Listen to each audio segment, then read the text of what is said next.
안녕하십니까. 황태순 TV의 황태순. 김현광입니다. 네, 오늘 2019년 9월 15일 일요일입니다. 어제 조범동 그리고 조국의 오촌 조카를 어제 오전에 검찰이 긴급 체포해서 지금 서초동 검찰청사에서 조사 중에 있고 오늘 영장을 치는 것으로 알려졌습니다. 네. 즉 정경심, 조국 부부는 여전히 조범동을 잘 모르죠? 뭐 종손인데 뭐 제사 때도 잘 못 본 그런 사이죠. 네, 그렇습니다. 근데 지금 오촌 조카 저 황태순 TV에서 어제 우리 마침 이제 김영광 실장 잠깐 고향 갔다 오시는 그 기간을 위해서 저 혼자 살짝 단독 플레이 좀 했습니다. 의 핵심은 뭐냐니까 결국 이 오촌 조카를 데려온 것이 결국 꼬리 자르기냐. 즉 꼬리 자르기. 즉 오촌 조카 네 선에서 끝난다. 네가 알아서 보면 저 오촌 당숙 이름 팔아서 사기치다가 네가 걸린 것이다 라고 꼬리를 자를 것인가, 아니면은 황태순 TV에서 지난 한 달 동안 어떻게 보면 줄기차게 얘기해온 바와 같이 이른바 조국 게이트의 문이 열릴 것인가, 이것이 관건이고, 이 부분에 대해서 안 그래도 저 어제 오늘 많은 뭐 지인들로부터 전화를 받았어요. 저도 뭐 다들 물어보시는 게 그거더라고요. 이제 둘 중 어떤 거냐 뭐 그러는데 네. 저는 검찰이 그 강력한 의지를 갖고 네. 추적해 들어가더라도 네. 그 기술적인 수사상의 한계는 분명히 있는 겁니다. 그렇겠죠. 더군다나 지금 그 정경심 씨가 변호인 뭐 10여 명, 14명까지 네. 해서 그 상당한 이거 정말 세기적인 법정 공방까지 지금 예상이 되는데 네. 저희 아시면 뭐 오제이 심슨 사건 같은 경우는 뭐 네. LA에서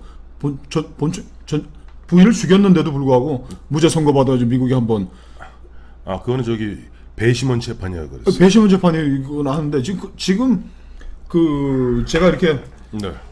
기자 생활하면서 이렇게 쭉 느낌 보면 정경심은 네. 그 지금 뭐 피해갈 수 없는 그 두 가지 강력한 그 혐의가 나타나는 거죠. 자, 첫째, 그 동양대학교에 있던 자기 PC하고 집에 있던 PC 2대, 남편 거하고 자기 거하고 셋이에 새 컴퓨터에 하드디스크 이제 메모리 돼 있는 그 부분을 교체하려다가 실패했기 때문에 이건 증거 인멸의 그 시도를 굉장히 세게 한 거기 때문에 이 정경심 씨는 구속을 피하기 굉장히 어려울 것 같습니다. 네. 두 번째, 이 조범동이라는 오촌 조카와 그 연결된 사모펀드 부분에 있어서도 정경심은 지금 그 조범동이가 이 돈을 투자했던 그 최태식 씨라는 월드 CNT하고의 그 녹취록이나 조범동이 진술, 독립된 그 진술 같은 거를 종합해 볼 때 그 정경심은 자본시장법 위반 이 혐의는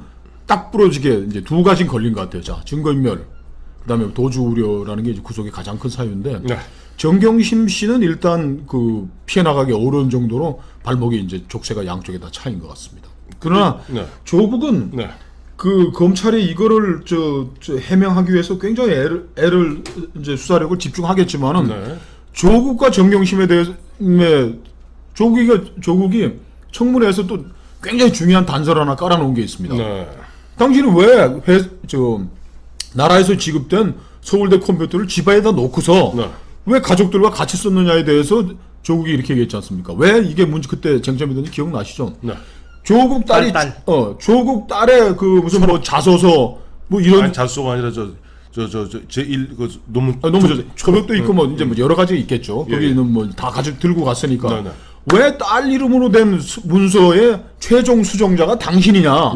왜 조국이냐? 조민이가 아니고. 거기도 조국이 아이고 갖다 놓고 서울대 컴퓨터 그것도 가족 공용으로 썼습니다.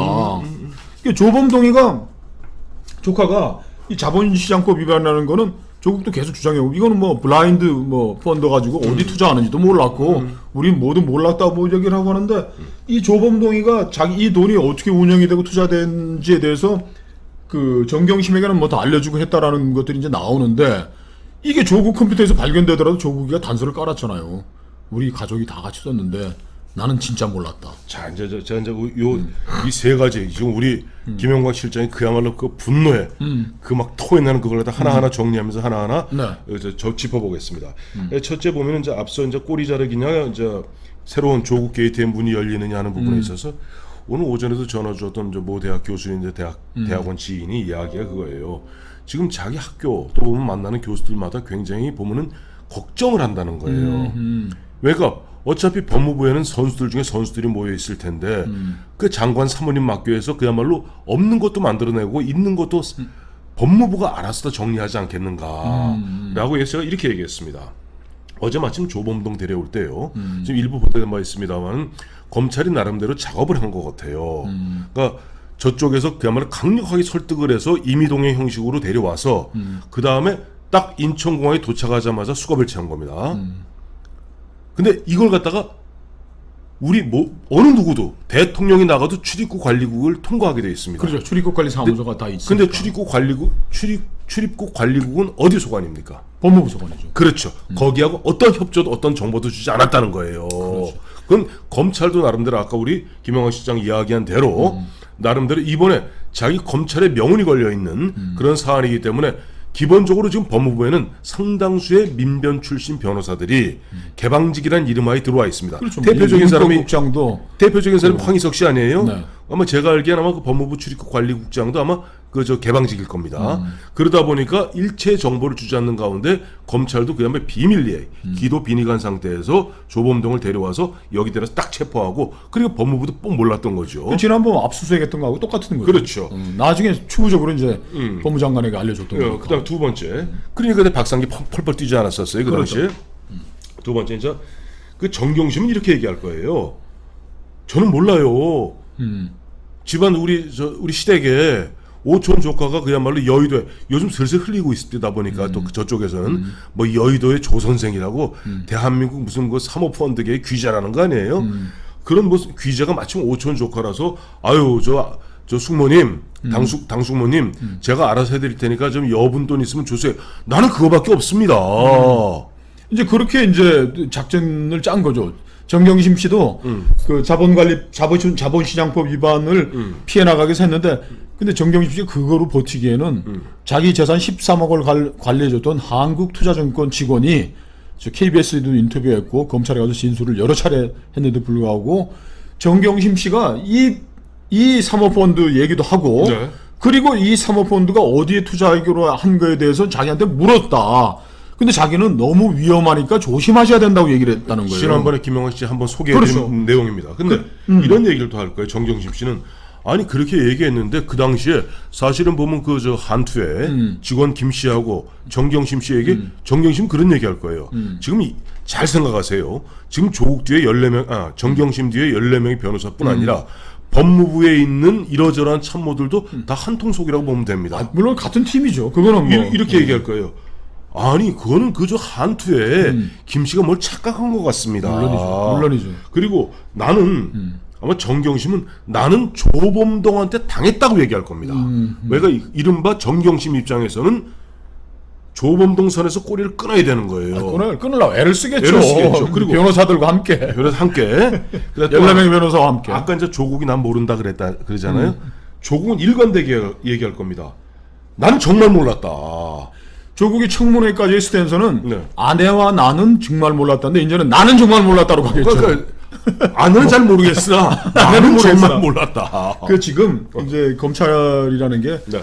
사실 이제 정경심 씨는 자기도 뭐 꼬리를 잘라보려고 그러겠죠. 조범동과의 인연을 자르려고 할 텐데 지금 그 검찰 가서 이제 수사 받아본 사람들 얘기가 검찰이 지금 계좌 추적을 하지 않습니까? 그렇죠. 계좌 추적하지, 통화 내역 추적하지, 네. 그리고 지금 또 컴퓨터 하드 디스크를 3개를 들고 가가지고 지금 하는데 이거를 이 사실에 저 장애물들을 이거 진짜 돌파해가지고 이 강을 건너가기라는 게 징검다리를 피해가서 하기란 진짜 어렵다고 봐야 되겠고, 그 다음에 지금 문제가 있는 게 그 우리가 늘 걱정했던 거 있지 않습니까? 이 10억 투자가 과연 저희가 이 사모펀드 전혀 문제 안 됐을 때, 우리 애청자님들은 뭐 한 달 전쯤에 들으셨을 거예요. 그래서 그게 뭐냐, 그때는 주로 사람들이 보면 그 딸 문제 때문에 모두 흥분하고 있어요. 저희 사모펀드가 반드시 판도라의 상자가 될 것이다. 그럼요. 사모펀드 얘기했을 때 기억나시겠지만 저희가 코링크 프라이빗 에쿼티를 홈페이지를 찾아가가지고 들어봤더니 이게 쭉쟁이 한마디 페이퍼 컴퍼니다. 페이퍼 컴퍼니고 직원 2명에 뭐 2000 뭐 몇몇 년도부터 영업 이익도 없고 뭐 그런데 쟤 같으면은 절대로 내 재산 10억 투자 안 할 회사란 말이에요. 보셨잖아요. 그거 무슨 그 코링크 프라이빗 에쿼티 이 사기꾼들이 네. 자꾸 막 번지르르한 이름을 영어로 자꾸 만드는 거야. 그리고서 무슨 밸류 넘버 원 그게 이제 블루.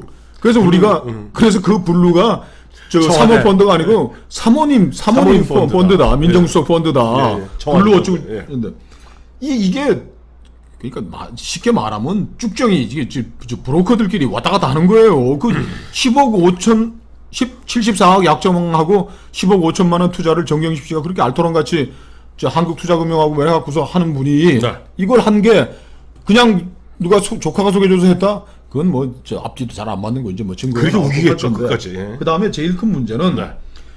우리가 우려했던 대로 네. 이상훈이가 네. 이게 이제 조범동이하고 같이 뭐 이게 무슨 뭐 사장이고 뭐 하는 게 아니고 지들끼리 그냥 하는 거야. 뭐 이름만 그냥 뭐 대표, 고문, 회장 이렇게 하는 거지. 40살 먹은 이상훈이하고 37살 먹은 조범동이하고 30대 펄펄 뛰는 이 친구들 머리 빨리 바짝바짝 돌아가는 친구들이 보면 네. 마침 오촌 당숙이 민정수석을 갖다가 이용하여 이렇게 점점점 이렇게 되는 겁니다. 그러니까 이상훈하고 저 조범동이는 우리가 한 달 전부터 이 사모펀드 들면 곤란하다. 이놈들이 뭐라고 그러고 돌아다닐 거냐. 내가 민정수석 조국의 재산관리다. 야, 이 자식이 건방지게 임마 조국 수석이 사모펀드 네가 하는 너같이 껄렁한 놈 사모펀드에 돈을 투자하겠어 그러면 약정서 정경심 해서 10억 5천만 원 완전 다 질렀어요. 이렇게 할 거라고 우리가 우려했지 않습니까? 그렇죠. 그 나오는 게 이 조범동이하고 이상훈이가 코링크 진짜 이름도 왜 이렇게 복잡하냐. 코링크 프라이빗 에쿼티. 에쿼티가 최태식이 하는 웰스 CNT에 그 이제 투자를 했잖아요. 177군데의 수주를 받았다는 전멸기. 근데 이게 쿰쿰한 게 둘 네. 사이에는 조범동이가 그 최태식이 사이에서는 네. 돈을 23억을 투자할 때부터 되돌려주기로 약정을 하고 투자를 받았더니 이게 무슨 얘기예요? 기억 안 나세요? 저 한 일주일 전쯤 제가 그 당시 저 보면 제가 아는 저 사회 후배인데 김모 사장이라고 그번 벤처 캐피탈하는 친구가 그 얘기했다고 그랬잖아요. 기본적으로 자기들 이 리스크를 안고 가야 되는 벤처에서는 8배를 기본 약정을 하고 아마 그들이 필요로 했던 것은 조국의 돈이 아니라 조국의 이름이었을 것이다. 그럼요. 그래서 10억을 갖다 일단 투입하면은 바로 킥백이라고 그러죠. 다시 되돌려주는 거고. 더블로 돌려주었을 것이다. 그러면서 그때 뭐라고 그랬어요, 제가. 이것은 저도 뭐 이런저런 데서 들은 이야기니까 이거는 검사님들과 수사관님들이 그럼 한번 캐보시라 말씀드렸습니다. 검찰이 이제 문제는 네. 그리고 뭐 53억 시커먼 돈도 들어오고 네네. 뭐 돈도 돌려주고 그러니까 조범동이 전화해가지고 네. 최 사장 녹취록이 있지 않습니까? 몇몇 페이지짜리가. 네. 최 사장 우리 돈이 이렇게 시커멓게 왔다 갔던 게 드러나면 조국은 낙마야. 낙마예요. 그러니까 이 돈 이거 왔다 갔다 한 거를 어디 건설사에 투자한 걸로 뭐 좀 만들어가지고 하니까 아니, 최태식이가 아니 조사장 무슨 얘기하는 거예요? 그렇지. 죽은 사람한테 내가 투자했다 할 수는 없지 않소. 그렇게 얘기한 거예요. 나도 조 장관 잘 되도록 도와주려고 지금 마음으로 시작을 했는데 우리가 키우려고 그런 거 아니에요. 없는 거래를 만들어 가지고서 내가 죽을 수는 없지 않느냐라고 얘기를 한 거란 말이죠. 그렇죠. 이렇게 됐는데 검찰이 이제는 검찰의 손으로 넘어가. 이 사건이 조범동이가 돌아온 것이 게이트의 문으로 가느냐 아니면 정경심위에서 정경심 본인은 이제 자기도 자르려고 그랬지만 정경심 구속으로 자르고 가느냐는 검찰의 의지와 실력에 이제 달려 있는 거죠. 검찰이 지금 조금이라도 느슨하게 한 발을 뺀다면 결국 이 코링크 프라이빗 에쿼티가 조국이라는 이름을 팔아가지고 지금 1,400억인가 뭘 지금 땡겨 2,700억 약정. 2,700억 약정을 땡겼는데 이거를 통화 내역과 계좌와 이런 수사를 통해 가지고 검찰이 입증 못한다면 그 결과로서 꼬리 자르게 되는 거겠죠. 그래요. 지켜봐요. 국민들이 지켜보지 않고 한다면 지금 뭐 정경심 팀에서는 이제 정경심도 뭐 구속 면하고 우리가 뭐 여기서 자르자 뭐 이렇게 지금 하고 있을 텐데 우리 검찰이 저는 뭐 그 정도 시시한 사람들은 아니라고 그렇게 생각하고 있습니다. 예, 저는 이제 두 가지만 하고 짚고 이제 마무리하겠습니다. 첫째 보면 조국 후보자, 당시 후보자는 뭐라고 그랬어요? 조범동에 대해서 기억 안 나세요? 해외에 지금 해외에 나가 있는 그 오촌 조카가 빨리 귀국해서 진실을 얘기해줬으면 좋겠다고 내롱했습니다. 네. 아마 그때는 막 검찰이 결국 조범동을 갖다가 어떻게 보면 신병을 확보 못할 줄 알았겠죠. 라고 어떻게 보면 국민들 약간 우롱하는 듯한 얘기를 했고, 두 번째, 저는 이 부분은 굉장히 중요하다고 봐요. 이번에 최태식이하고 이상훈에 대해 영장이 기각되지 않았습니까? 네. 물론 그 영장 기각 사유는 뭐 여러 가지 있는데, 첫째 종범이다, 둘째 어느 정도 보면은 뭐 죄를 자복했다, 뭐 이런 취지의 이야기인데, 오늘 관여 정도가 낮은 종범이다. 종범이다. 근데 결국 이제 주범은 조범동인데 오늘 보면 이제 긴급 체포니까 48시간 이내에 영장을 쳐야 됩니다. 영장을 쳐야 되는데 과연 이 영장을 지금 김명수, 이른바 민변과 김명수, 우리법 연구회 등이 장악하고 있는 그야말로 그 법원의 영장의 문턱을 넘을 수 있을지, 그것도 하나의 관전 포인트라고 봐요. 그렇죠. 일단 뭐 증거 인멸하기 위해서 뭐 녹취록도 시도를 했고, 청문회 전에 했고, 해외로 이제 일도니까 도피한 거가 있으니까 뭐 법원에서도 이거를 뭐 기각한다? 그러면 뭐 검찰이 이제 더 이상 나가기 어려운. 그렇죠. 왜냐니까 지금 이 조범동의 산을 넘어야지 정경심으로 접근할 수 있고, 정경심을 넘어야지 조국에 접근할 수 있습니다. 그렇습니다.